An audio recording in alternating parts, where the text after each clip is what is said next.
let's wait for just a little bit so everyone that is joining in connect to the audio.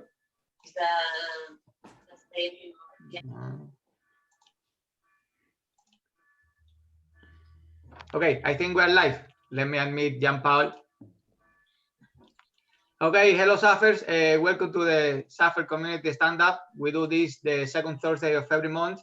This month, we're doing it the third. I had some personal issues last week, so I apologize for that, but I didn't want to miss this one as I missed the last one, and I felt like I was missing my graduation.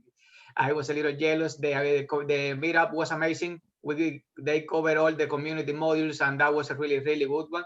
As always, there is no agenda, no formality, no dress code required. A beer or a coffee is highly encouraged, and let's just talk about what we love, our experience, XAF, XPO, Blazor, and more. I believe, and I always say that when the community gets together, great things happen. That being hackathons and mid-conference summits, we can submit our experience, our features requests to DevExpress, and I always encourage everyone to share, to ask, to write, to join the community. So with that out of the way, I always want to point out we have our meetup. Please join. We meet second Thursday of every month. We have our Facebook group that I want to say that we got to the 100 members yesterday. So I'm really happy about that. 1,000 members yesterday. So I'm really happy about that. We have our Gitter where we like our MVPs and Dennis and the DevExpress. We are all there happy to answer questions and collaborate together. Our LinkedIn group, Twitter. I also want to thanks everyone who has written about the XAF Geek Camp. We have a lot of XAFers who has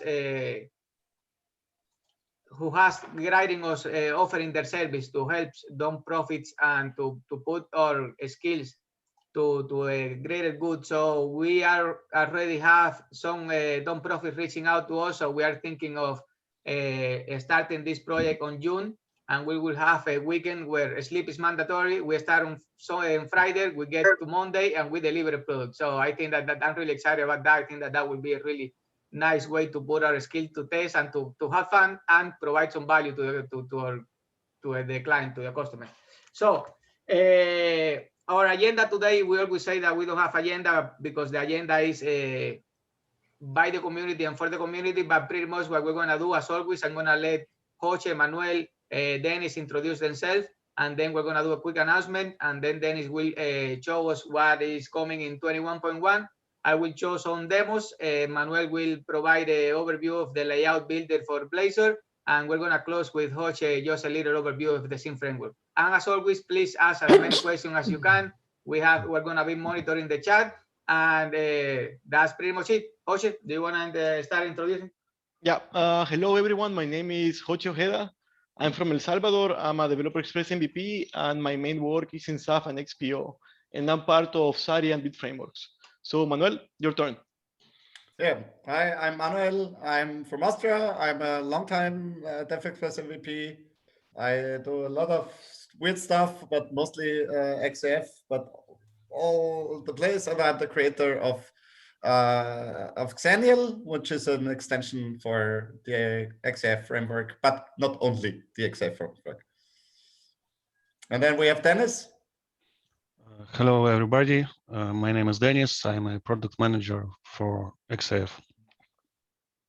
Awesome. I have said this in a couple meetups before, but when I started, I always was following Jose, following Manuel, following the work of DevExpress, following Dennis, and again, having you all guys here and sharing together our experience, what we have used or personal projects is amazing. So with that out of the way, Dennis, I'm going to let you start. So you chose what's coming on in 21.1. I'm really excited. And if you guys know me, I read the support center every day. There are a lot of great things coming. So please, Dennis, take it away.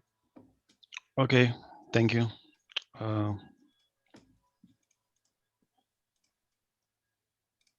Can you see anything? Yeah. Yeah. Okay. I will repeat myself from the last meeting a little bit, but it's important because the upcoming changes are important. I will start with the changes that affect you if you are building WinForms or WPF applications for .NET Core in 21.1. You may skip this, and if you are still building .NET Framework applications, or if you are building, for example, only Blazor applications. So the changes are about merging NuGet packages for .NET Core desktop development. I mean, in the past we had NuGet packages that are called like deexpress.windows desktop, and now they are merged with .NET Framework packages. That means that you will have one big package that contains assemblies for multiple platforms. So it will cover .NET Framework and .NET Core desktop assemblies. Here you can see a screenshot of a demo application. On the left side, it's 20.2. Here you can see these Windows desktop packages. And on the right, you can see version 21.1, and you can see that these Windows desktop packages are missing. So instead, you can see the packages that you may remember from .NET Framework. Yeah. Then Dennis said that also means it is more of a more consistent and fluent migration between full framework and 21.1, at least from the assemblies and package namespaces, where before there was like the break with the Windows desktop, because .NET 5 has like homogenized back together all the packages. So it's easier to switch from full framework to 21.1 package-wise than it would be to 22.2. I think for most users, it's there is not much difference, because if they decide yet to switch, so they didn't switch before and now they want to switch, it's easier to switch right now because they are more similar than before. At least that's what I had in my opinion, and what I did in the last. I will cover this in a second, if you allow me. Yeah, please. Sorry. To simplify this migration, we have updated our project converter tool, and it allows you to just upgrade these packages automatically. So you can just run it from Visual Studio or from a file system, and it will do most of the work for you. At least it will rename these Windows desktop packages for you automatically. For XAF users, it's also important to note that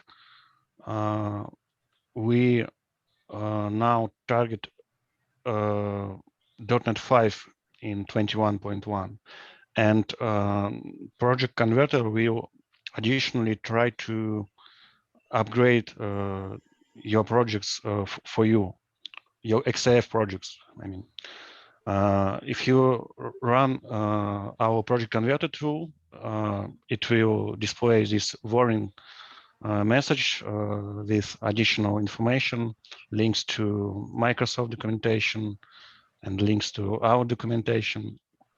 And you can press continue, and we'll try to update your project files, like from .NET Core 3 to .NET 5, and also update some packages for you automatically. I mean, Microsoft packages. I must emphasize that we can't do all the migration for you. I mean, if you have some custom code, if you have some third-party packages, you'll have to update them based on Microsoft documentation and vendor documentation. But we tested a lot of sample projects, and at least for now in our tests, the upgrade went very smoothly. But we are looking forward to your feedback as always. Well, Awesome. next I wanted to briefly describe some interesting changes in 21.1. For example, you might remember that Blazor applications support additional authentication providers like Microsoft 365, Google, etc. And we have this nice documentation article. And frankly speaking, it has quite a lot of code. And in 21.1, we have automated this for you. So in the solution wizard, you can specify required security options like this one, and the wizard will automatically include all the necessary code. So it's less work for you. What else? You also might have noticed that our wizard now allows you to create desktop and WinForms and Blazor apps at the same time. So it's now easier because in 20.2 we had a separate wizard only for Blazor and a separate wizard for WinForms.NET Core apps. Okay, what else? I also wanted to show some interesting feature. I think I can call it a community feature because it came after roadmap feedback and also some discussions in community. I am talking about the model editor enhancements regarding grouping. If you remember how it works now, it displays all the views in one list, so you don't have any grouping. In the next version, we made it possible to display views by type, because it's quite natural to work with this grouping. For example, here you can see department, and it displays its base views like detail view, list view, lookup list view, and also you can see in within the same group you can see a nested list view of the department type, like position, departments, list view. If you go to position, you also can see department positions, because they have they form a relationship. Based on feedback, many people liked this feature, but we are also looking to your additional feedback. For example, I hope you notice performance enhancements, because this grouping allows you to build the tree faster. Unless I'm mistaken, it was like 2 or 3 times faster than the previous version. And also we did a similar grouping for the validation rules node. So you can see this grouping by namespace and by type. Oh, that's a nice one. That's a nice one. Okay, what else? You also may remember from the last meeting, I briefly describe a new criteria operator API that allows you to build criteria from Lambda expressions like this. So we have a new method from Lambda that allows you to build strongly typed criteria expressions like this.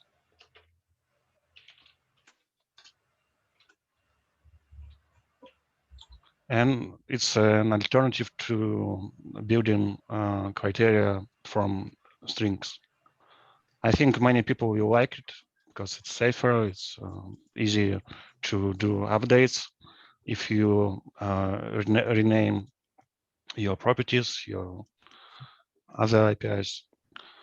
And also here you can notice that we are already using this new API when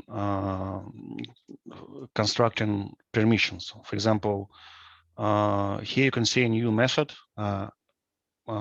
Actually, it's a set of methods that end this from Lambda. And here you can see that you can use this expression instead of a string. That's awesome. That's really awesome. Because you don't pass a criteria, so you bake it into several helper methods, and so it's feeling really natural. That's really cool. Yeah, and just in case while I'm here, I want to remind another nice method like that's very often used. It's first or default. It's an old feature, but many people don't notice it, or I don't know how to say. It's the same idea, so you can build the same criteria in code, and it's much easier to support to read than when you use strings. Yeah, totally. Yeah.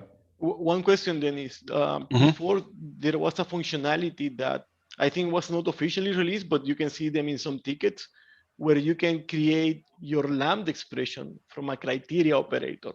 So will be officially released at one moment, like to have both ways in this case of this API, or that will still be like an internal part of Developer Express API? Unless I'm mistaken, you are referring to XP query. It has a method that allows you to do what you described. You mean the transform expression and Yeah, the other way? I mean, depending on what you see, like in the support center, right? Because there are tickets like during like long period of time that say like, okay, you can create expression from a criteria operator, because that is really neat. So it will be nice to have both in the same API, so you can do whatever you want. Like you have the two methods from Lambda and from criteria operator. But anyway, it's like something that it will be nice to have. But this is like amazing, actually. I think you can't always translate a criteria completely to an expression, but I think, at least from my understanding, is the reason why it's not an official supported way, but it works for 80% of the time or something like this, but it's not fully tested. Like with XBigQuery, it was like a long time, it was like a little bit flaky, and now it's like solid. Yeah, actually, at this moment, and all the new students that we have, basically the approach that we are teaching is the XP query, because it's like more modern, because you can use the Lambda expression that are more easier to understand, and you can find a lot of information in the internet. So we used to do only criteria operators to query data in general, but since I guess like 2 years ago, we moved to do mostly 90% of the time XP query in general. Dennis, if I get it correctly, it is leveling up that feature onto the Express Up layer, so it is independent of EF and XPO. Yeah, that's right. Yeah. That's Yeah. right. It's And that's the main feature. That's the main feature, I guess. So you don't have to mind any kind of XPO or EF under the hood anymore. So it's on the XAF layer. So on the metadata that XAF provides. This feature is ORM agnostic. It can even work without XAF. It can work with any type. So it requires absolutely any type. And as you correctly mentioned, it has a natural limitation that come from the fact that LINQ is a different subset than criteria language. So, and when it comes to using this feature in XAF or with XPO or entity framework, it's still important to bear in mind that what you write in this filter, it will eventually go to database. And if you wrote some fancy expression that cannot be translated into SQL, after all, it won't work, of course. So the thing is, only thing is, Dennis, you mentioned it is more or less it's independent from XAF. Will this, for example, I see there is the join operand from Lambda, for example, but what about function operators, or for example, runtime defined types? Is there like a way to cross the boundary between strongly typed expressions and say, for example, add a field at runtime, and then is there something in place, or do you just build one part of the criteria and then stick another criteria operator in? I think that's also a big question for some users. To answer the first part, it certainly supports function operator. Here you can see an example with our famous function current user ID operator, and it supports a lot of built-in functions. As for runtime members, it has again natural limitations, like when you expand the type, you then don't have this in metadata. So Visual Studio doesn't know anything about your runtime types. Yeah, that's true. Yeah, but you can get back a criteria operator, so you can join them together with binary operator, for example. Absolutely, because for traditional string-based approach, it will. And you can mix and match them, because that's something that you can't do in LINQ. You can't do that in LINQ. You in EF or in XBigQuery, you can't mix and match them, and because criteria operator is the lower binary, more or less. Of course, you have to translate the string or the criteria operator 2 or 3 times, but that doesn't, if it's not in the help path, it doesn't matter. but you can mix both. And I think that's really beautiful. That's really, really hard to do in entity framework, for example. Okay, I think that's it. Jose, you can take my screen. Perfect. Okay, guys, let me share my screen then, and we'll go from there. Okay, you guys can see it? Okay, Yep. so first one, that criteria operator from Lambda, that's awesome. We have done a lot of performance projects, and those one always need to do a lot of refactor. And those refactors with that criteria, they get really like messy because the string is not that simple. You need to be checking that one. So that's a really nice one. And I actually haven't even seen the object permission from Lambda. So that's amazing as well. And we do use a lot the object space versus default. So definitely, those are really, really great tools. So actually, Dennis already covered one of the announcements. It was about the .NET packages and Nugget and so on, the desktop part. And I think that Alex put on the chat, if that's going to be a start, let me read the chat again for just a second, if that's going to be on the Nugget package. Dennis? Question was, will the hotfix packages will be available on the field? Yeah, I read it. If you mean our personal online Nugget feed, then no. If you mean installation, the offline feed from installation, then it's already there. For me, it's interesting to learn more about your requirements, because hotfixes are usually they are not for production, and they are intended just to continue local development in case of an issue. And in this case, you can use our installation that already includes local NuGet feeds. Got it. So let's get to the main topic of today, that is SAF Blazor, where we are, what we have done, or personal project, if anyone wants to share their experience and so on. I'm going to go quickly to a few support ticket centers. You guys know that that's a gold mine there. If you go every day, you will see what everyone is struggling with, what is the new thing that is coming up, what is the new error, and so on. So I'm going to go to this one real quick, and then I will show some demos of projects that we have been working on.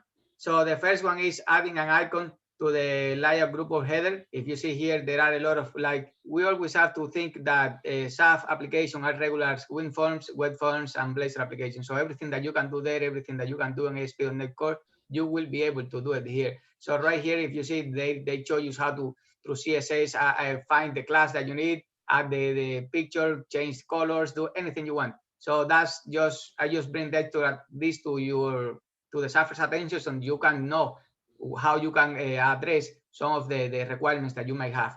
So let's move to the next one. The next one, they are doing a HTML format text, and they want to add it in the Blazor application, and they were going to do it through the rich text document, but that one wasn't supported yet. So they were recommending to use the HTML editor. And why I'm bringing this up, because one article that is really good is this one, how to integrate a custom dev string component and bind it to a data source. So most of the time, if you can, if you have seen it in JavaScript, if you have seen it in any other framework, you can integrate it here. Blazor will allow that possibility to use JavaScript Unterot to come and bring any other custom control. So you pretty much are in control of anything that you want to achieve. And we will see a couple examples there. And you will see that we can do a property editor if it's just for a property. We can do a list editor if it's for just a list view. We can do a view item. So we have all those choices available in our toolbox. So let's continue. One thing, just again, the logo that SAF Blazor has is monochromatic. So in some cases, it will have this black background. So a way to fix that is to put it, the image in the background image URL instead of in the mask. So let's continue. I'm just showing you a couple links, and I will add this to our Meetup post on my blog, so you guys later can have this. Again, how can I integrate the pivot grid? We don't have a pivot grid still on Blazor, but we can integrate any other one. And it will not be even DevExpress. I'm really a fan of DevExpress, and I will actually give this recommendation to Dennis. I would love for all the Blazor demos from DevExpress to be PWA, to have several type of things, because for example, I saw Sam Basu from Telerik doing a talk about the future of Blazor and so on, and he took one of their demos, downloaded, made a PWA, show cache, show offline support. So that will be amazing when I'm joined to, when I'm really excited about everything that is coming, and when I want to show it in a talk, that will be amazing to be able to present it. But again, we can integrate any control, and we'll see a couple options. This one, I like this one because this is the other way around. We always talk about Blazor and how it has this really interop with JavaScript. This way we're doing the other way around. So we are doing one of our methods and we'll call it JS invocable, and then from our DevExtreme component, we're calling C#. So how amazing is that? We can do anything. We can call from .NET to JavaScript and from JavaScript to .NET. So let's continue. Color themes. We have a lot of themes, a lot of colors, but even those themes we can customize it. So if we go and we say, okay, I want the color white, but I want maybe not the orange. I want my primary to be another color. We can come here and do some modifications and get that part done. Everything is in the tip of our hands. So this is another nice one because again, XAF if you guys knows me, I'm in love with XAF. XAF is my day in and my day out, and all the controls from, and Blazor is the second one. So everything that we can do in a regular ASP.NET Core application, we can do it here. And one thing is like we are using Blazor in our mobile phones. So how we can detect about if it's mobile, if it's a tablet, if it's PC. So right here, there is a nice solution about doing it through the WebSocket protocol and getting that information header in the HTTP context. So a lot of solution is not only on the framework, it's also in the where are we hosting it, how are we doing it. So those are really nice solutions, and that's why the community provides so much to us, provide all this experience, all this value that we can reuse. So saying here how to obtain the HTTP context, and one thing that I like about the XAF Blazor implementation is that we have that service provider that allows to get a lot of service already implemented for DevExpress, and we can also include our own services. So that's a nice solution. Let's continue. Log out for a custom URL. We are going to show that one, and pretty much here what they do is just redirect. Let's say that when you log out, you want to send them to a page of your company information. You can do that, so they can get some type of advertising or some type of things. So let's continue. If we have seen this example before, we were doing a custom view item, putting in the little view zone. Right now in 20.6, we already have our Blazor action container. So how many times have we had an action inside the detail view? A lot of time, and we know that tutorial in and out. So right now we can do that. So that's again another. I'm seeing Blazor getting better by the day. If you guys follow my blog, you remember that I did a post about integrating the dashboard module, the dashboard control into the XAF application. And I'm really happy that DevExpress already is providing the original tutorial, the original that it will be updated, that will be up to date. And right here is all the steps about even from running the NPM, running all the control and everything you need to get dashboards in your XAF applications.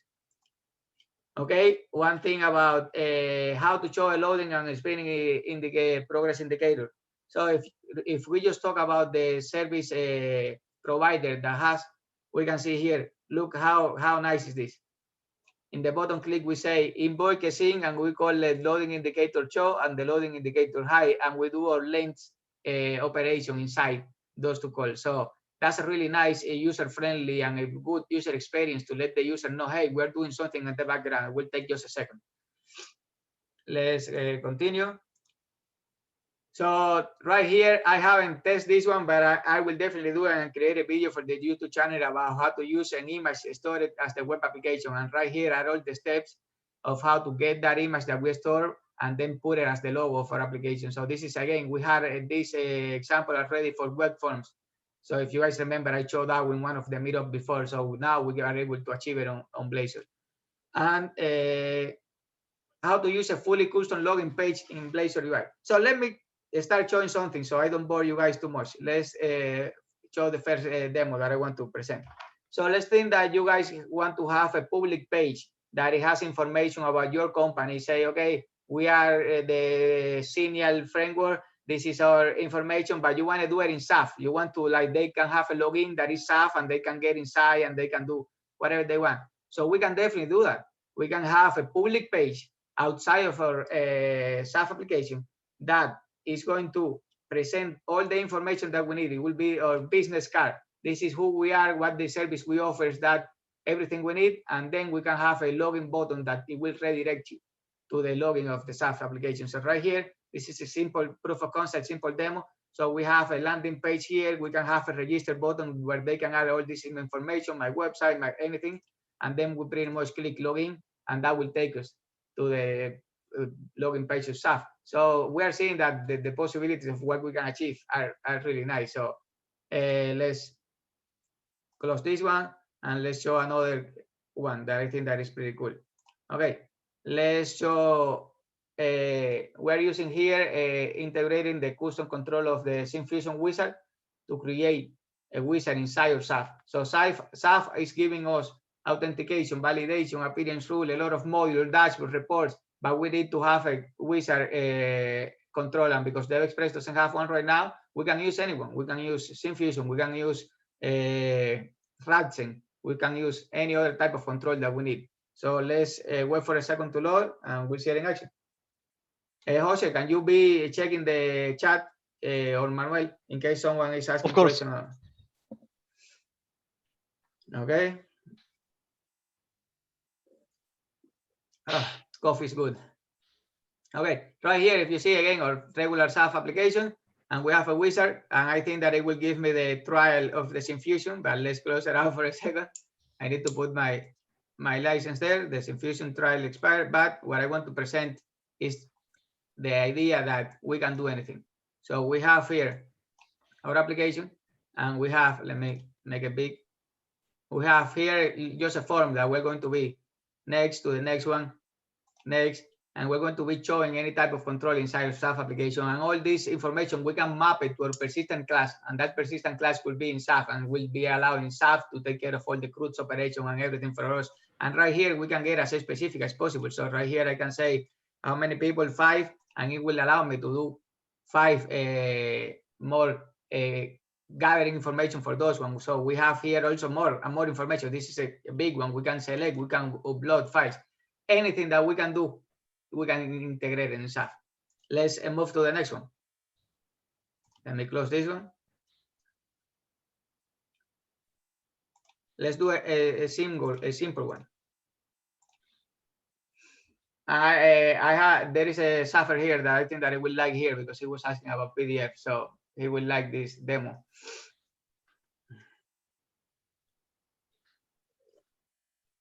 I hope that my whole goal of showing all these demos, you guys get as excited as I am of what we can achieve. Like, there is no limit. It's just whatever you can imagine. Give me a design, we can put it. We can integrate any control, any HTML, CSS5, any JavaScript. We can. The limitations are time and budget. That's it. That's the neat thing about doing it in a browser, because it is the versatile thing we have. So, and it's easy to integrate. It makes the whole package. Got it. So if you see here, pretty much we're using the file attachment module. We're loading a file, and I selected one of our syllabus for our XAFers training course, and pretty much then we can add a PDF viewer here that adds that control and pretty much show it to the user. So anything is possible. Just give me a control, give me some requirements, and we're good to go. So here is our syllabus for getting started with XPO, and let's move to the next. And I have one that is really interesting that I think you guys will like a lot. So let me show you this one. This is the one that I like the most. So have anyone here use XAF with IoT? Let's show it. Let's show that we can read some values from an IoT device and then show some type of dashboard for them. Is there any question on the chat? I don't think so. No, right now not.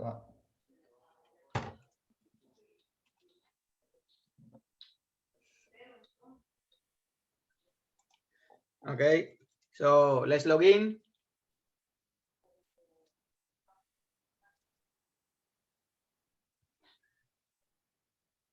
So if you see here, we can select a place, and in the place we can add a panel, and we are going to select a device, and this device could be anything, a temperature, any type of device. Then we can select what is the type of that we want to show. We're going to put any name. We're going to put the size, any, I don't know, a data source, so we know where it's coming, a color if we want to, and we can put a unit that is Fahrenheit, whatever. So pretty much, if you see, we can have right away something that is reading from a device, is sending the data to our database, and then from there we can do any visualization. We can do any type of functionality that we need. We can again move and so on, so on. Okay. Nice. Let's move to next one. All right. I don't know if you guys follow Michael Washington. He's nice that he's on Blazor. He's on the Octane framework. He's a really big on open source community. This guy is amazing in the I don't follow him. I pursue him. I don't know if that's the word. He's really nice on everything that he's building in Blazor. And he had a project that is called Dynamic Survey that when I saw it, I said, this is going to be amazing to integrate it on SAF. So I will show it here real quick. And you guys tell me, what do you think about it?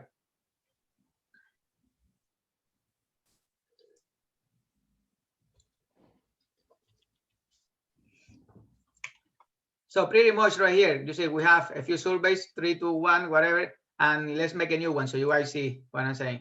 If I go to survey, I'm gonna create one, and I will call it survey 4 because I'm that creative. And let's put a few questions. Is XAF, Blazor, awesome? It will be required.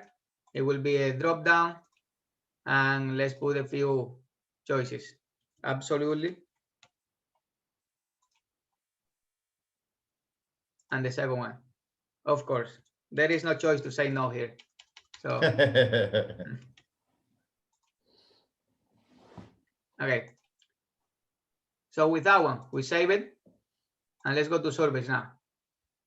If you see here, we have survey 4 here. It's XAF, Blazor, awesome. We already have our choices. We submit a response, and we can even have a graph of every user that has done. Right now, it's just one because it was just me right now. But if we go, I don't know, to survey 1, that I think, you see, I tested with different users, and we have 3 saying yes, 2 different saying no.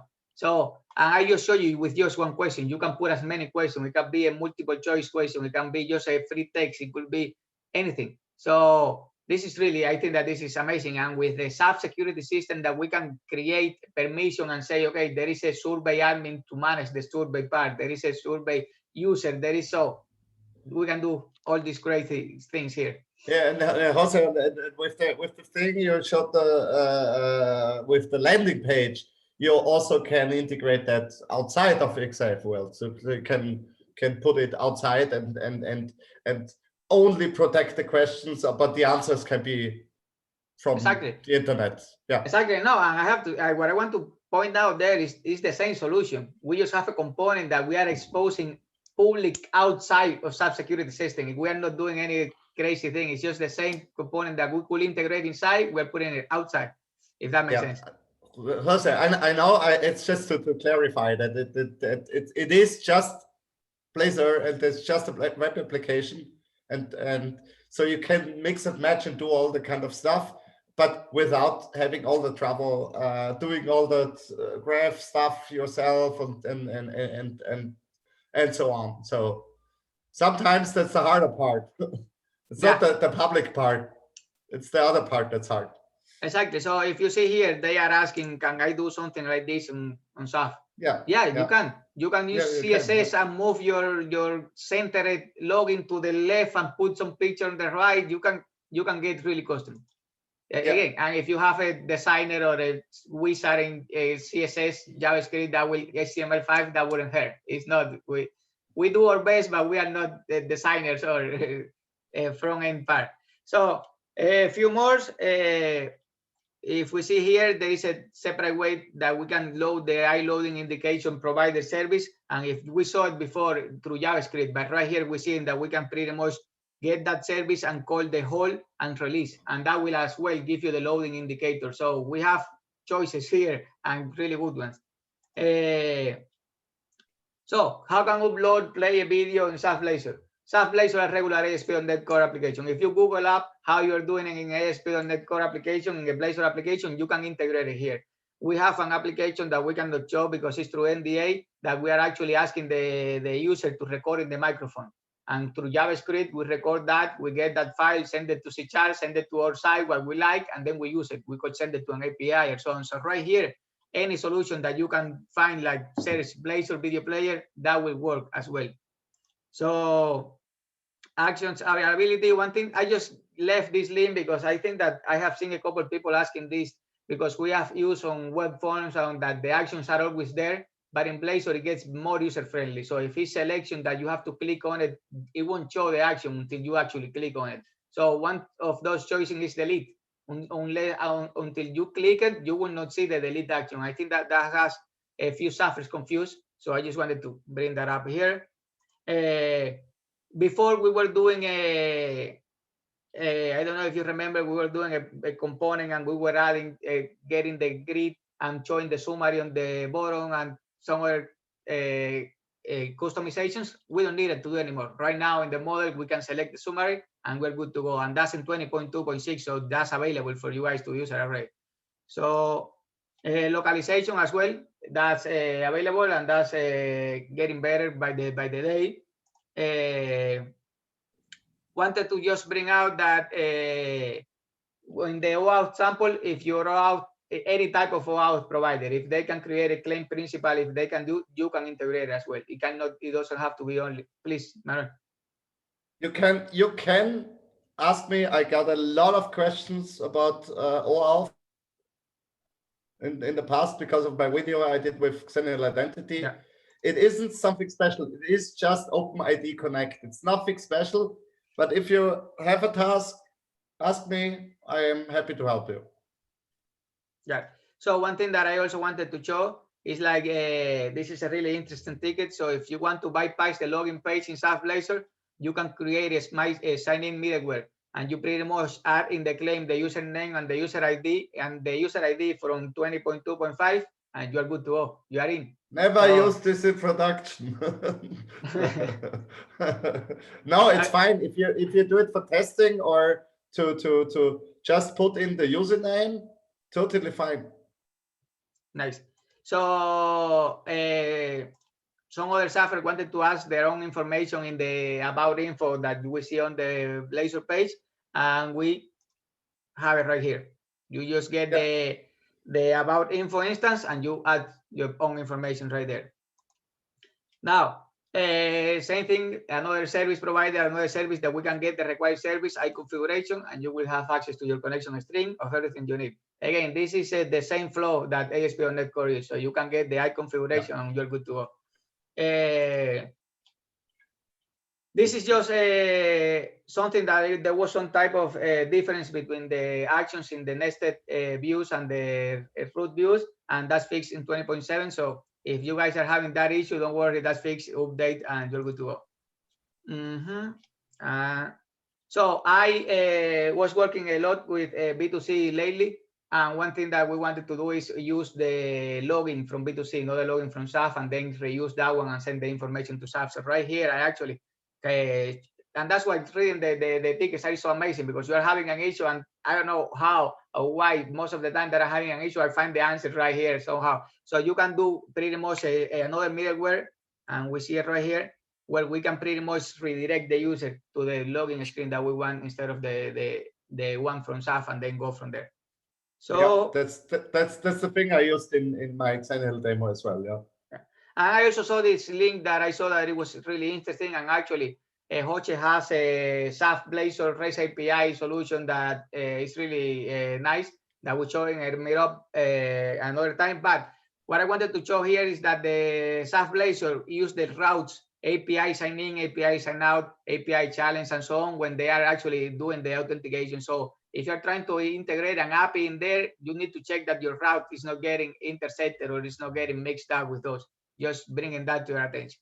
And the last one that I think that is really interesting, of course, is not something that is on the roadmap or anything, but I just wanted to discuss it for just a second. It's like XAF and Maui. Maui has a lot of now boost is coming in .NET 6. We're going to be able to deliver with just one code, iOS, Android, Mac, Windows, and so on. And of course, we are focusing right now in the web part. We are actually focused on the Blazor server part. But what I wanted to, the only thing that why I wanted to show this is because I have to give a talk about, I did a talk in Blazor mobile binding about talking about you can have a Blazor application, you can have a PWA, and from if you want a more device specific APIs, you can do Electron, and you can have all the platform, and then you can use iOS, and you can use, because there is a Blazor web view that you can have in your application that is actually using, is running in the mobile, is not using a web server or anything. So what it caught my interest in there is like, again, Blazor, SAF Blazor and regular Blazor server apps. So if you think about this, I just want to show the solution that I presented in that talk. So we have right here a Razor library component. That is pretty much a component with Blazor. That is just a clock showing the time regular. Calling JavaScript just to show that the JavaScript interrupt is really first-hand citizen. And then we have a Blazor app, and then we have pretty much our summoning application with iOS, Android, macOS, Windows, and so on. And just as a proof of concept, I added SAF Blazor app. So if we pretty much call run our Blazor app, it will be the regular counter fetch data, and pretty much I just replace it with a clock just to show the concept. So let's wait for a second and let's see it happen. That's it. There is a breakpoint here that I was testing. Just a clock, nothing crazy, nothing but just to prove a concept. So that same clock, and hopefully the demo bots will help me today, because every time that I try to run something in Xamarin in a presentation, I have some hiccups. But let's see it quickly.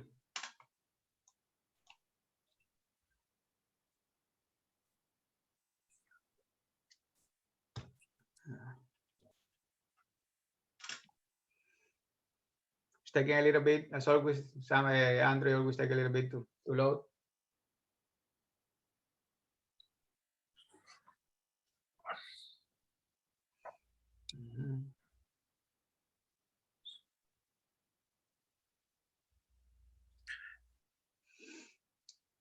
But while that is loading, I don't know you guys, but I'm really, really excited about SAF Blazor. Every time that we have a new proof of concept, new project, I think that like what we can achieve here is amazing, and the performance is looking really, really good. It's a dream come true. It's something that we have been waiting for a long time, and we will also solve for mobiles part.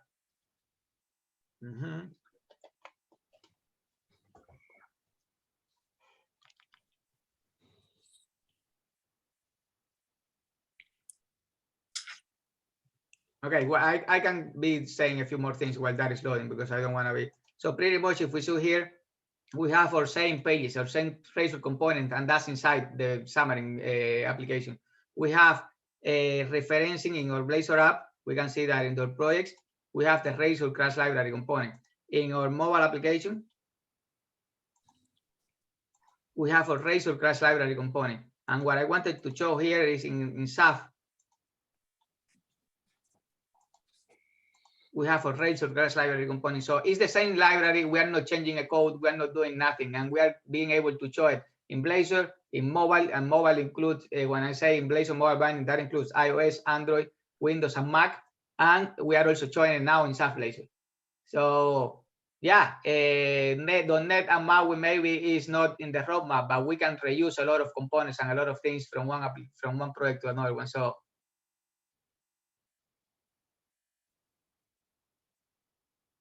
come on, show the, okay, if you see the same component, it's giving me the same breakpoint, and let's wait for it. And you have the clock. Took a little bit, but we can show it. So now let's go to SAF Blazor. SAF Blazor, the one thing that is good to mention is that because we are using a component from another one, we need to add to our additional assemblies that separate assembly where we're bringing that component, because he needs to know where to look for that component that we created. But with that one,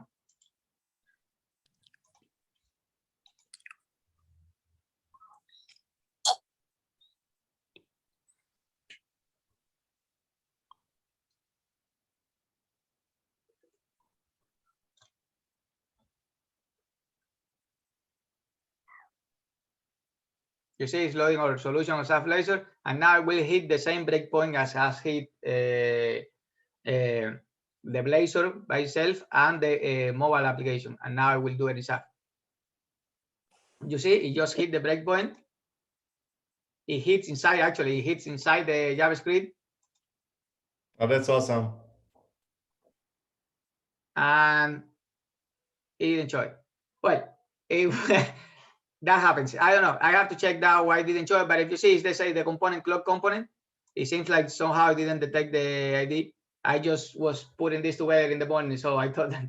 But again, you see the idea, the point of concept. So I will create a video showing this part again that now it doesn't show. I don't want to take much time because still Manuel have to show the layout model builder and Jorge has to show a scene framework.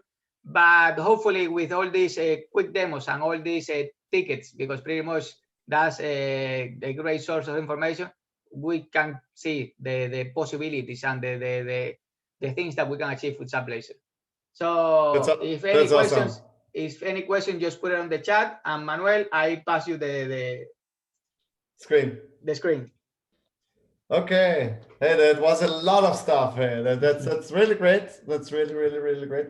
Javier, sorry, Manuel, that I interrupt you. Just a heads up. No problem. Basically, I got a message from one of the XAFers, but from the Colombian XAFers. I mean, yeah. they follow the Spanish meeting, but they said that the presentation of the tickets was amazing, that the information is really useful. So we invite everyone to take a look to the support center. I mean, to tell you the truth, I learned about SAF and XPO just reading support center every day in the morning. So if you want to get better with your skills, it's a great recommendation. I mean, check the support center and check the SAF source code that you have in your installation. So back to you, Manuel. And especially, just one last thing, especially with SAF Blazor now getting new features by the day, you will be running into the same issues that another SAFer is running. So if you check the support center every day, you will find most of the time answer to your question, to your solutions. And for the Spanish community, we are hosting Saturdays. We call it Saturday of SAF. So pretty much we will talk about this again, and it's a smaller community, but we can again discuss about all of this. And I will be talking about Azure Signal Alt Service and SAF Blazor. So you guys are more than welcome to attend. Yeah. Okay, all you. I can't add anything more to that thing, because the way I learned about SAF and all kind of techniques was like digging through the support center, doing all kind of stuff, trying out shit, reading people's questions, trying out how can I solve it on my own, sometimes out of pure curiosity. You can learn so much, and it don't only help you with getting a better XAFer, so it also helps you getting a better developer, because you get more of all the kind of stuff like ASP.NET, how things relate, Signal R, blah blah blah blah blah blah blah blah, identity, OAuth, and all that kind of stuff. So really, I really recommend reading the support center, and it really helps. And if you want to become an MVP, it also helps if you answer. So I want to show a quick demo about Xenial layout builders. There had been a lot of stuff going on for those people that don't know it yet or don't follow. Xenial is the part, or my commercial part on extensions, on all kind of stuff related around XAF framework, but not only. There's a lot of stuff going on: layer builders, tokens, extensions, columns. Everything is focused more or less around code and best practices, but it's mixing in all in together. I showed the last time model builders, and today I want to show layout builders, which is a way to build your layouts in code and not in the designer or not the model editor. And I also want to show off, there is the docs. I am not sure if they were online the last time. There are a lot of topics. It's nearly not finished, but it's like all the kind of stuff I can't describe in the feature center. There's also the feature center for all guys who are more interested in more visual stuff, like the editor stuff, token editors, HTML, web UI, and the badges, of course, as you see here. There's a lot of stuff, and it's getting added up all the time. But the hard part is how to show model builders without documentation or non-visual stuff. And the non-visual stuff is like 60% of Xenial. So that's why I focused on docs in the last time, and I showed the model builders approach in the last time. So it helps you adding metadata. Helps you adding metadata to your business classes and your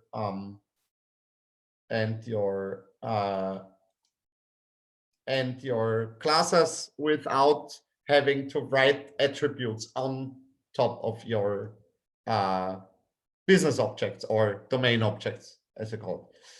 Next thing, and the next step is like layout builders. It's like a DSL, how you can write layouts in code so they are refactoring safe, so you don't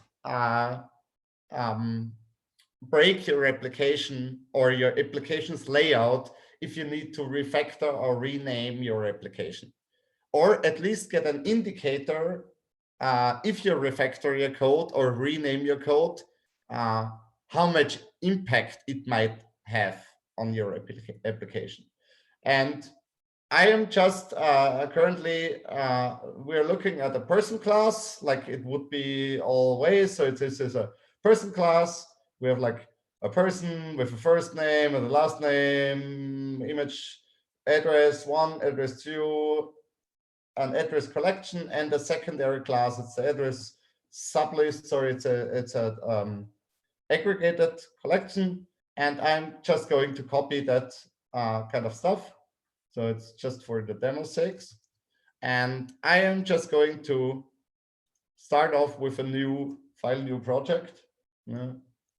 If it does allow me to do, oh, there, no, it doesn't. Oh, there it is. And I just choose the DevExpress 20.2.6 solution wizard. I'm going to XPO right now with no authentication, with no modules at all. And it's just a standard XAF Blazor application. No worries, this stuff works with Blazor as well as with WinForms, as well as with web forms, so the old web stack. But I would not recommend you to go to the web forms route if we have something that awesome as Blazor is, especially if you're starting a new project. So let's Visual Studio think a little bit. I need to close this a little bit up. I have prepared a couple of solutions if my studio dies or something like this, so don't worry too much. Okay.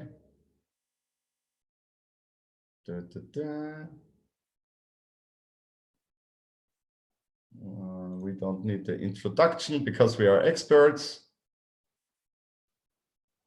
And I'm stopping this because on my machine, IIS Express is not cooperating. So we are starting up with an empty blank XAF solution. There's nothing in there. Would be empty. And there's one thing I hoped it would be working across sessions, but it don't. So that's why my machine is dying almost. I'm sorry about that.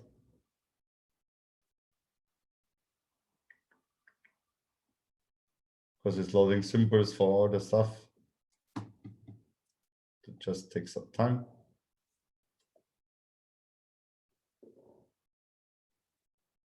Oh, I need to clear that symbol cache. It's horrible. Oh, come on. Sorry. Debug. Symbols. No. Wrong button. No. Yeah, I think that was a huge mistake. Oh, I think it was huge. I thought it was kill it. Oh no! Why it is loading all the symbols? Okay, there it goes. I'm sorry.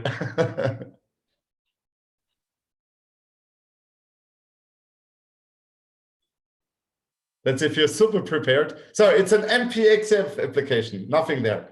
Okay, that's fine. So we are going to copy all that code, and it's just an XPO class, so nothing special here. Well, oh, I think I might not, but I will leave this open. So we have our server, so we need this in our module because we want to share our business code. Even if this is XAF only, I am adding a new class. And I'm just copy pasting it, and there's some stuff missing here. For expanding the object members, it's just a bug in my docs, and there's the type member missing in here. So I'm going to add this real quick. This is when you're doing with your own stuff and your own documentation, then you have to fix that stuff that normally support center will deal with. No, type, second ref, and then, okay, we're fine. And then we can just persist this as well. And because we are nice, we can. You forgot comma. Oh, thank you. That's extreme programming at the best. That's extreme programming. Okay, and now we should be set. Okay, it's the same thing. Okay, and we don't rename this shit because we don't rename files in Austria. Every classes in Austria are called class1.cs.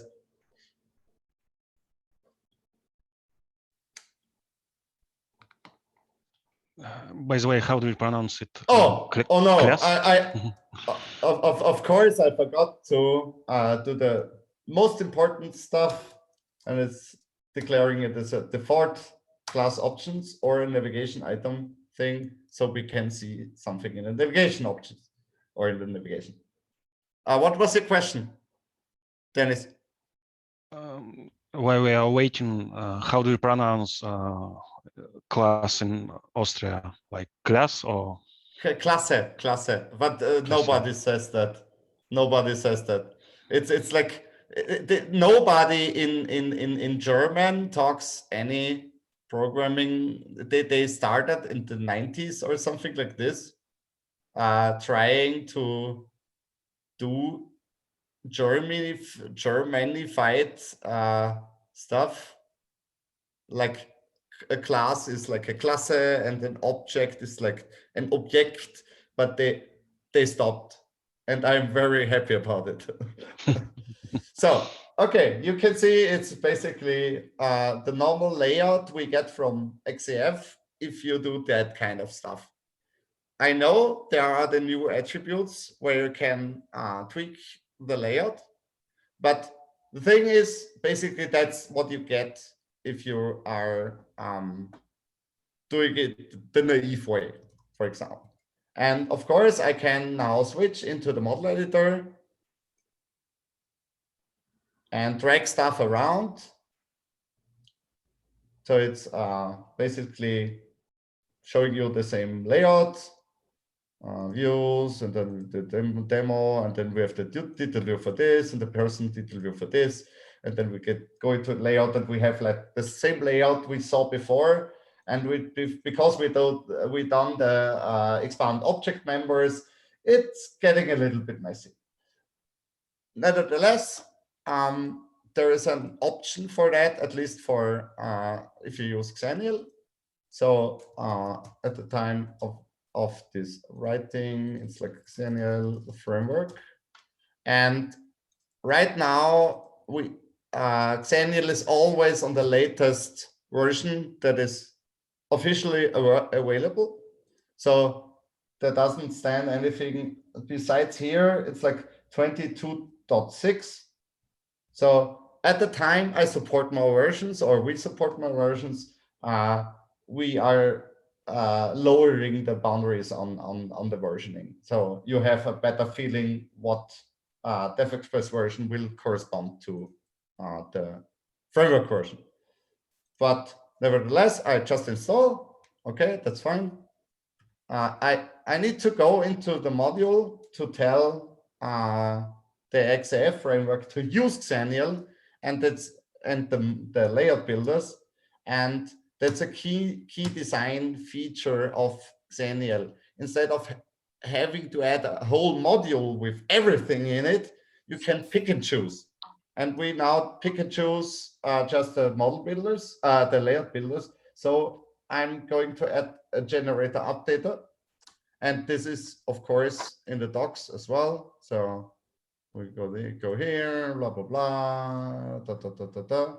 And then we go to the simple layout. You can see I'm doing basically exactly the same thing. I'm overriding the generator updaters. And now I'm adding this extension method to the mix. So I'm going to updaters, use detail view layout builders. Okay, now we enable the builders. And now the next thing we need to do is we need to define an attribute. And I'm just copy and pasting it. And I'm just following along the docs, because I'm no coding hero at all, or keyboard hero. And what this says is like, okay, this is the detail view layout builder attribute, and it's following a convention. So there is this, can you read this stuff? Can I zoom in on that somehow? No. Okay, I can do this. I can zoom that, and then I can do Paint. Oh God, I need to install Zoom it on this machine. Can you read this? Yeah. Blah, blah, blah. This assumes blah that is compatible with the build layout functor. The build layout functor is just a delegate that returns a layout. And normally it should also say that the method should be called build layout somewhere. No. It was an example. I'm not sure that stripes it out. But nevertheless, it's talking about that if you have a function that is called build layout and it's static and it returns a layout, and you have this attribute, then it will build your layout from this method. And to prove it, I just start the started, and now we should see an empty layout.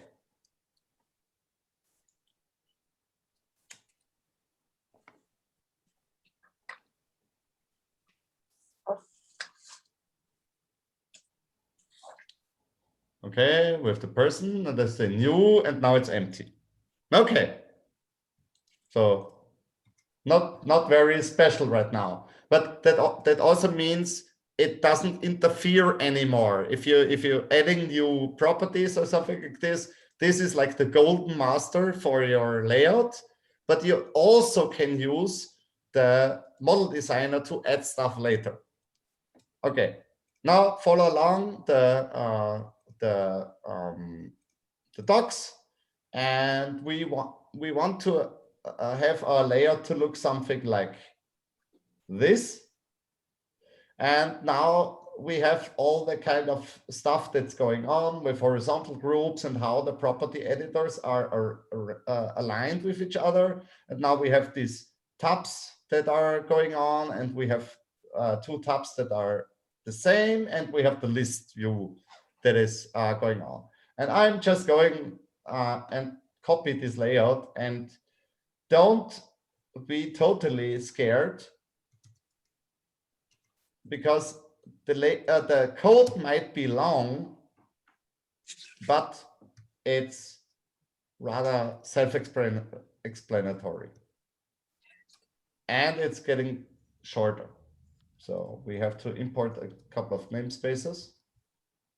Okay, so and I will follow along with what's going on, and I think in 5 minutes we're done. So I'm following through when this is loading, and just don't get me wrong. So we have our image editor here that's not perfect in Blazor. We have our full name, first name, last name, email, street, city, postal code, state, province, country, and now we have here the exact same thing, but with the secondary address, and now we have our list view. Okay, and to show you that this isn't a foolproof joke, I have here the exact same solution, but in WinForms. And here we have like the image, full name, first name, last name, secondary, primary. You can see some differences, like oh,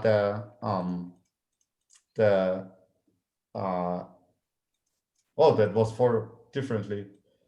No, okay. This is Blazor is much more intelligent than WinForms. What the labels are more intelligent. You can't do this in WinForms. But nevertheless, the layout is exactly the same. And that's basically how you can apply the layouts. But the neat thing is, like, this is a very, very, very, very verbose syntax.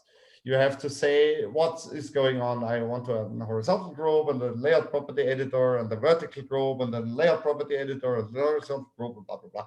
It's really, really, really, really verbose. And if you have worked with the model editor so far, yeah, tools edit, it's basically structuring all the tree in this kind of horizontal item, layout group item, and yada, yada, yada, yada, yada. And I'm going into this in detail in the docs with how this is structured. So vertical layout group is like, this is like vertically stacked, and then we have horizontal stacked and empty space, how all the layout structures.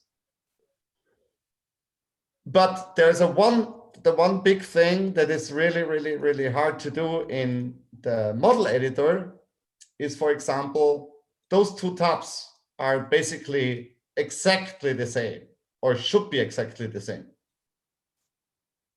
And they are perfectly exact the same, but one is for one and two is for two. And you can't do this easily in the model editor. You can do it in the tree structure, but you can't do this really easily with drag and drop in your in the model editor. And also they both should look the same. So I'm switching back to my solution 13. And you can see we have like one primary address and we have a secondary address, and those are basically totally the same. And we don't want to repeat ourselves. But the only thing that is changing is this number part. So it's address 1 and address 2. So, okay, let's go into that real quick. Refactoring, we can just write a method. And we will do this. Because it's all written in C#, there's nothing special. The only difference is we pass a parameter that passes the first part of the address group. So it's address 1 or address 2 in our case. And we can just copy over those two parts. So we can get rid all of like 80 lines of code or something like this and replace it with a couple of ones. And it will basically look the same. Don't need to restart it because it is the same. So we can, if you have more repeatable structures or structures that are more where you have to repeat yourself, or where you have nesting a lot of going on, or inheritance, for example, then this can really help to speed up your development and getting your more consistent results. The next thing you have is like, it's always splitting in even parts. If this makes a sense. For example, we have here like two editors, and now it's taking up 50 and 50% of the space. If we do 3, then we have 30, a fraction of the space. If we do 4, then we have 4/4 of the space. So now we just need hot reload for that, Manuel. Oh yes, I'm working on it. I'm working on it. If it starts, where it is? It started on the wrong screen. Thank you. And there it is. So it's basically the same. We didn't change anything. And the last thing is, this is like a really hard syntax to learn, because you need to know what to new up and all that kind of stuff. And there is you probably know, I love builders, and I love when the IntelliSense guides you through some kind of stuff. So there's also this more Flutter-like syntax where you have like a more consistent layout, or a more consistent syntax that helps you guide through all the kind of options you have. So you can say, I have an empty space item, and horizontal group, and horizontal tab, blah, blah, blah, blah, blah, blah, blah, blah. All the options you have, like view items, property editor, control items, all that kind of stuff. Instead of remembering or looking up all the details, you need to follow up with newing up new objects. It helps you and guides you through all that syntax noise, more or less. So it's like nested functions. And it's a lot more denser, especially in those parts where you don't have a lot of options you have to set. But, and this does basically exactly the same, and we didn't refactor this out. And the neat thing is you can still have refactoring safe code here. So if I say, okay, that isn't address 1, or this is primary address, I can do. And your layout still works. It doesn't break your stuff, especially if you have a lot of nesting. Or sometimes you have a lot of nesting. And the last part I wanted to show about the layout builders, and it's like 2 minutes and then it's over, is because nothing changed visually. It's just the syntax that changed.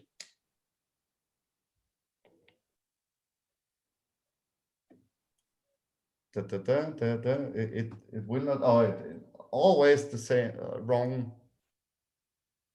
And it totally looks the same. Of course, it produces the same result because the syntax itself just produces the same object graph. And for the very, very brave ones, and I am not going to show this live right now because there is a little bit of, or is there a little bit of wriggling? We can just try. It is Blazor.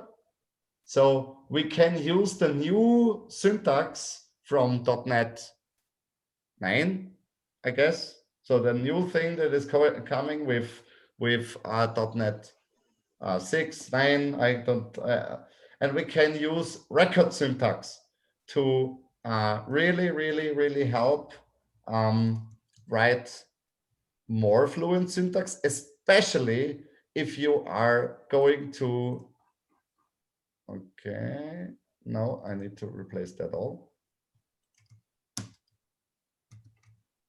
Yeah, and now it's yelling at me. That's fine. Let's do the no, I show it just in the other solution. Language version. Yeah, it's the language version, and we need to settle a bit. If it was .NET 5 with 21.1, I tried it. It works out of the box. With my layout thing. Oh, and of course it works with model builders as well. Of course, so you can combine it with model builders as well, and just do this away. Okay, let's do a really quick layout builder,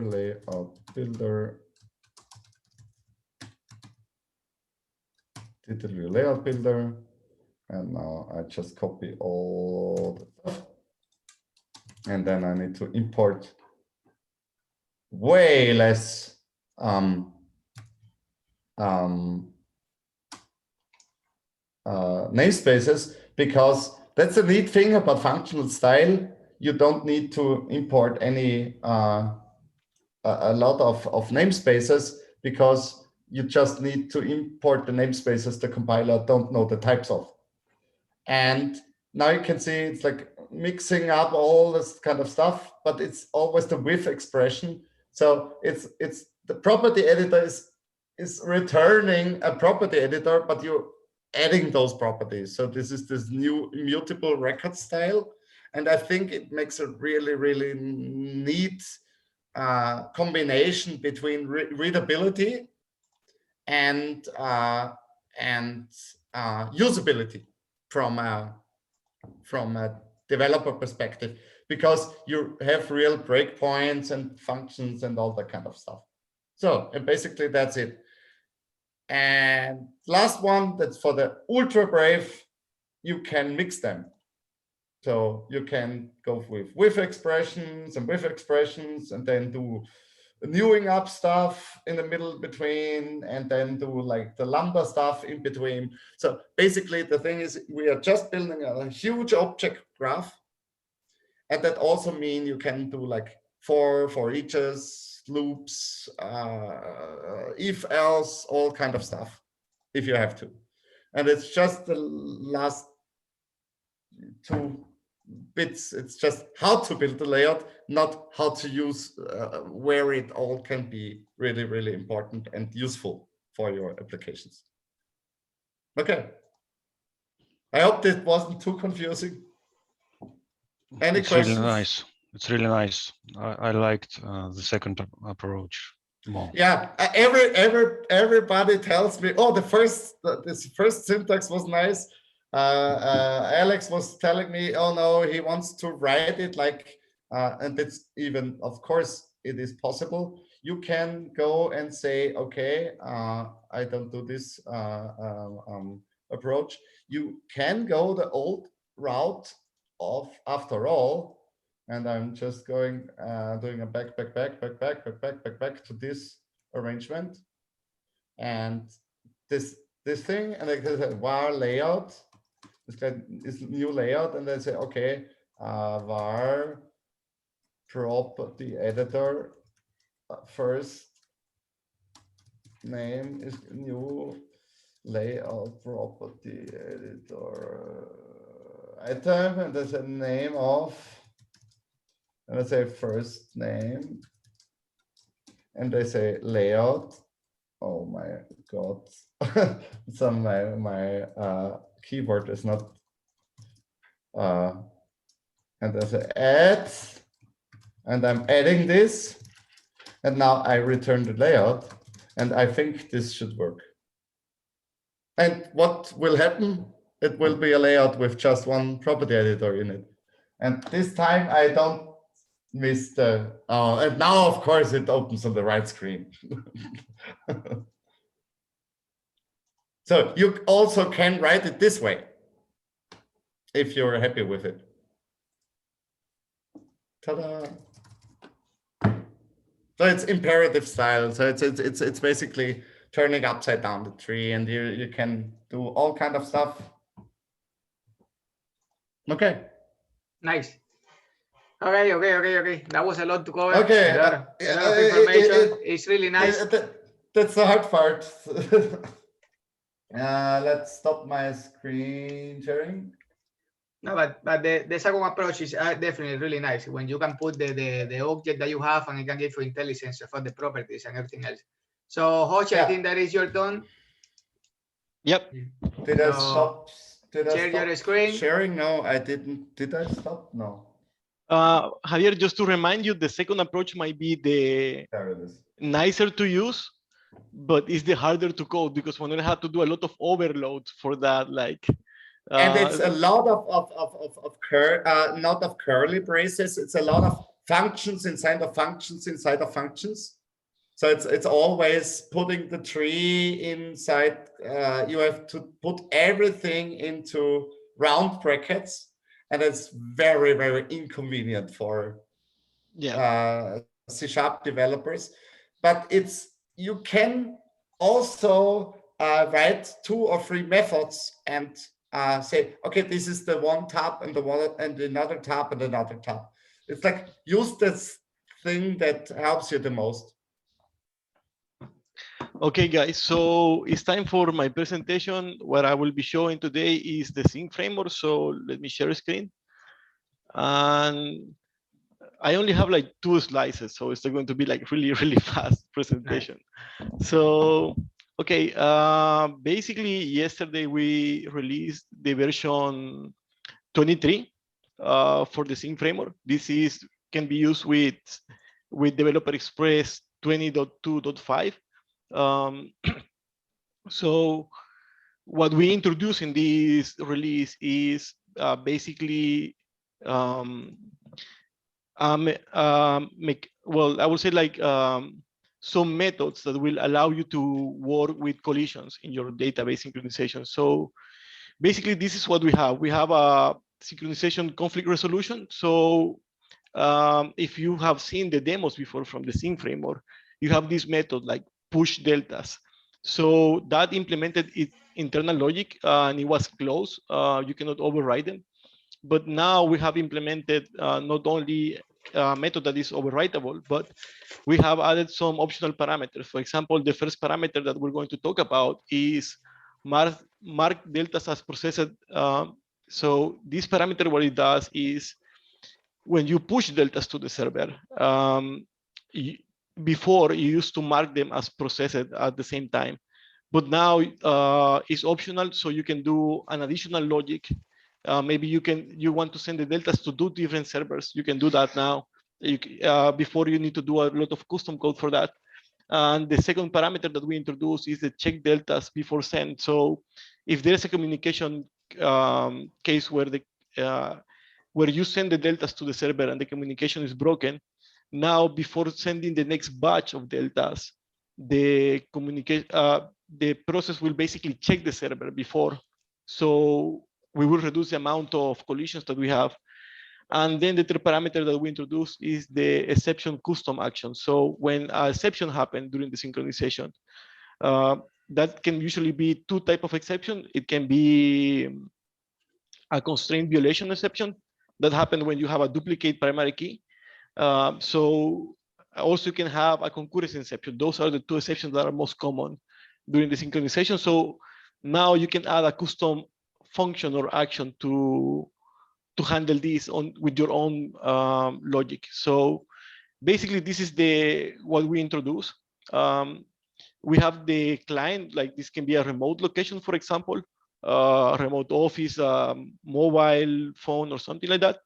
So now when you send the deltas to the master to synchronize it, the master can return you an exception. So you can decide what to do in that exception, because you will get all the information from that error. You will get the delta, you will get the reason why it was rejected, and you will get the client again. So you can basically decide what to do with the information that you have and send the delta again. So now it's more resilient. It's like we cannot decide which logic to do, because the logic mostly depend on your use case and in your data structure. But as we give you an opportunity to, okay, there was a problem. This is all the information that you have, so you can fix it. So basically, that was my presentation. Now let's go to the technical example. That we only have the unit test, but we will include this in the demos that we have public, so you can give it a try to these scenarios. So the first scenario is check the deltas before you push. So usually what we have here is basically we are creating 2 different data layers, 2 connection strings, to emulate 2 different locations, right? And then with those, we create 2 data stores and eventually 2 data layers. So we have 2 different data layers, like emulating 2 different offices or 2 different locations or 2 different devices. So we create records in both of them. And like, for example, here we're creating two customers, Javier and Joche, and then we have Rafael and Jaime. We committed in both.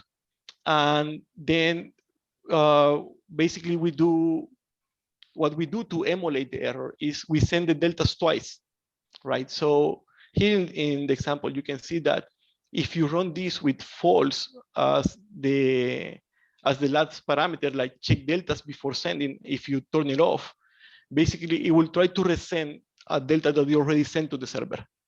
That will basically create an exception. So if we run it as it is right now, that was the case from the last version, because we didn't have these parameters.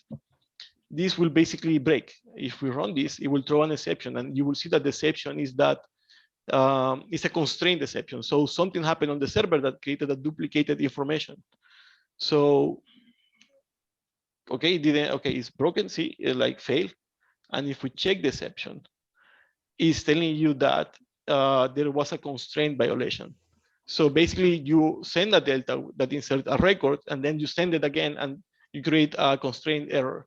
So basically to handle that, if you turn this last option to true, which is the default value now, before it sends the delta again, it will check if that delta was already processed by the server. That was the simplest solution that we can find, because there was another, we plan to introduce some actions on the server side to handling that. But basically, if the records are already there, and if you're using a GUI type of key, it means that you already sent that. So what is the most easiest approach to do is just to review before send, and then you decide what to do if was sent already. Maybe you can keep it for synchronize it with another server, or you just can delete that delta and move forward. So now, besides handling the data synchronization, we give you options to handle these cases that they will happen actually. If you give it enough time to a synchronization layout, give it 6 months, and then you will have an error. Why? Because something breaks, like communication breaks during the synchronization, so on and so forth. So now if we run this with the new version, with the optional parameters, that will check before it's sent, so it will not send repeated deltas to the server. So if we run this, basically the test will succeed. Because even though we're sending the deltas twice in the second call, we are checking before send. So that means that we're not sending duplicated data to the server. And as you can see, the test passed. So I think this is not like really, I mean, doesn't give you that much the idea. For me, it looks clear as water because I wrote these test scenarios. But we will include these test scenarios in our demo with Xamarin, because most of people use it, the combination between XAF and Xamarin. And now let's see, we have another test case. There's one question. Do the primary keys have to be GUIDs? Yes, I mean, because the thing is that otherwise, how you will generate the key depends on your database engine in the sequence table, so on and so forth. And we're not synchronizing that because we think that that's part of the database engine itself. So it's better for you in general to use GUID type of keys to avoid any type of collision. Is there a way to attach that GUID key externally, like with an external sync GUID field, so like a secondary key field out of the box right now? No, actually at the moment is like regarding the deltas, we keep track of the numbers and on which delta are you at the moment, like doing the synchronization. But regarding your business object, it's up to you to decide which type of key and how you will generate the key. The best approach in general that we recommend is to use anything that will not go to the infrastructure of the database. So don't use sequential types in any of the database server. For example, identity in SQL server or autonumeric in Access, let's say. Yeah, so, but for example, if I have an existing table or an existing table I want to sync, for example, person is like a table that is 100. You don't change the primary key of person that is like 15 years old. Because you can't update all the relationships and all that kind of stuff. Is there a way to have like a secondary key that is just an attached GUID field to a table or to a class? The thing is no, because I would say that what we're doing is we're synchronizing the transaction. So we have a copy of the transaction and we replicate it on the other side. Okay, that makes sense. That makes sense. So basically it's like because we have done this like for almost like 10 years, I think, like we've been working on this product, and our first versions that we have, like really old versions and prototypes, they were based on your data. They check your data and then but that approach totally is almost impossible to I mean, to have a generic approach is really difficult in that way if you're doing with the data. So basically we decided to let's keep track of whatever is happening on the database. We save it and then we execute it on the other side. That's why changing like a transaction log. Basically like a transaction log. Basically, we're using almost the same. Log, it's a transaction log. Actually, we're using almost the same mechanism as the database will use internally to synchronize, but we do it externally. That's the different case. So that's very clever. That's really clever. Now, I mean, you cannot imagine how much approaches we have because of this tool, and it's been like through several versions and architectures, and I think that we finally nailed it. especially with XPO, right? Because that I will say is our expertise in the Office XPO. So then we have the second case, basically is that the most common error that you will have in synchronization are concurrency problems, where, for example, one of your clients, the client in Office A, modify what the Office B did. So in general, that is not a synchronization error, that will be a database error, but it's handled by XPO. In XPO, you can handle that. By default, it's using optimistic locking. So the optimistic locking works like this. I will read the record, I will check the number of the optimistic locking. And when I update it, I expect it to be the same. If it's not, it means that someone else changed the record. So now what you can do in general, I mean, that was always possible with the oldest version, but we didn't have a test case that showed that. So if you want to override changes, like in the last in win approach, basically you can just turn off the locking mechanism from XPO. So in this case, I'm turning off the locking mechanism. So it's none. It means that it will not check before it executes the update. So basically, if we see the test case here, it's exactly the same. I create 2 data layers. I create records with both data layers. Then in the last part, to not make this so long, I mean, that's why I collapsed this. Basically, both modify the same record in both sides. So with optimistic locking on, that will throw a concurrency error in general. But if you turn it off, it will basically swallow it. Because let's go and check the queries. So at the moment we have, I will turn it on because that's the default on XPO. So even if you don't do anything, optimistic concurrency will be turned on if you use any of the bases that allows that. So let's run this and let's check the query, how the query is generated. So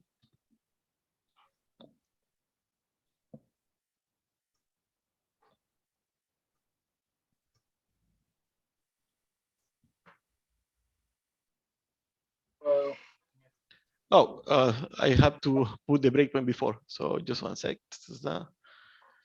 Let me go back to Estoy en reunión, no juegues. No juegues. here. Okay. So next. So let's run this again.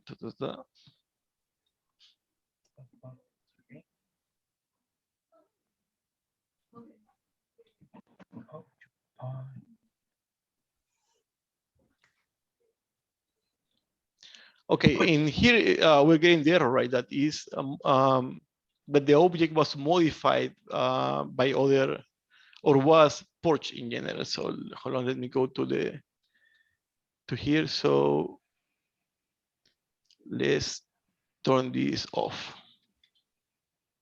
to none. And let's run this again.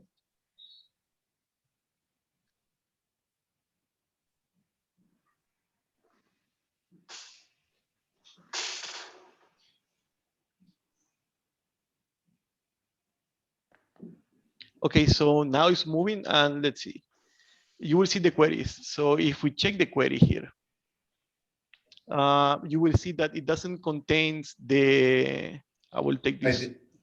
It doesn't check the optimistic concurrency in general. So you can synchronize even if you will overwrite someone else's data. But again, that's up to you in your business scenario. So regarding synchronization, we do most of the stuff that is saving the database differences between all the possible instances, and then we can process them.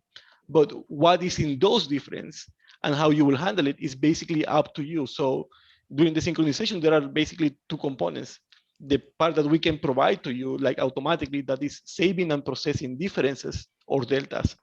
And the part that you have to make your own logic, which is how I will handle collisions, like concurrency collisions, or how I will do primary key collision also. Like I already inserted this, what I should do, like I discard that delta or I save it for later. What should I do with that? So, or for example, if you have logical collisions, if you have like a category and you don't have a category, it's just a table with ID and name, for example. yeah. but you don't have you have a sync problem here because somebody wrote, for example, Xenial as a name, and then DevExpress as a name, and then DevExpress again as a name, and then you have duplicate records. And if you don't have a constraint on the table, then you have like 3 categories with the same text that is logically the same, but has 4 different primary keys. Yeah, actually, is basically we're trying to handle all the default scenarios on how XPO and XAF work. So in general, in XPO, by default, you have turned on optimistic concurrency because most of the time you will use XP object, right? In XAF, you get that also from the base object. So in general, that's a big with validation and all that kind of stuff. Sometimes you can only check validation rules at the client, and then they change at the server, and then. I mean, in here there are infinite scenarios. Like we learned that there is no something that you can turn on the key and it will work. Basically, what we tell to the customer is that you need to know your data and you need to know your scenarios also, because you can do as much and whatever you want. Like because XPO is really versatile, I would say that you can do a lot of stuff, but you need to understand what is happening in your data in general. Because let me try to show you the queries if I have optimistic locking on. So let's debug this and let's put it here. You will see that the queries will include the optimistic check. Yeah. So let's see. Here we have the queries. No, but this is the insert, so it's not yet. I put it too early. So it should be after A. This one here. Yeah. Okay, so let's run this again and let's see.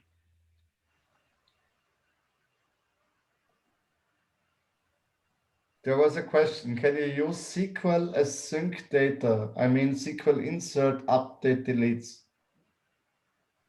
Well, in general, you can, we have not done yet that at the moment, but in the future, we want to introduce a way to edit the delta. But again, you have to know what you're doing because only you know how your data interact, basically. So usually want to give the users the tools and the right moments to basically handle their data synchronization. But mostly it will be up to the customer to decide what to do. I mean, what do you do with a collision check on primary keys? How can I decide what is best for your scenario? So that's why we introduce these moments, and basically we have tracked the type of errors that we get, and mostly they are constraint violations or primary key duplication, which is a constraint violation anyway. So if you know how to handle those in your normal day-to-day, then you can do it with the Syn framework, and it will be a piece of cake for you. Because those problems can also happen when you have just one database. You might not see it that often, but they can happen anyway. So let's come here and let's check the queries and let's see what we have. And these are still inserts. So it was after this one, actually. So let's try it one more time. You know, I practiced this like before. Oh, we have that already, which is this. Yeah, in this case, I think I created a scenario where we cannot check it. But the thing is that we saw that if we turn on optimistic locking and we overwrite, XPO will protect itself in general. So, and if you turn it off, the synchronization will just work. So that's why we introduce these optional parameters. And I don't have an example for the third case, which is like when you add an action and you decide whatever you do there. It's like you can send it to the server, delete it if you don't need it. You need to do enough checks to decide what to do in general. So basically, those are the new functionalities in the new version of the Syn framework. For what is rest of the year, we plan to introduce a way to edit the deltas. And basically, that's it. And we will create more extensions. Oh, sorry, I forgot other extensions that we introduce. Now also, I don't have an example for it, but we introduce a new project. You can see it here, which are the XAF extension, which basically allows you to do a synchronization with XAF with just one line of code. Basically, you have to do 2 lines of code. The first line is to register our provider, that we always do. For example, any XPO provider, you need to do a registration, so XPO understand that you're using it. And beside that, you can use in one line from the object space, pull and push deltas.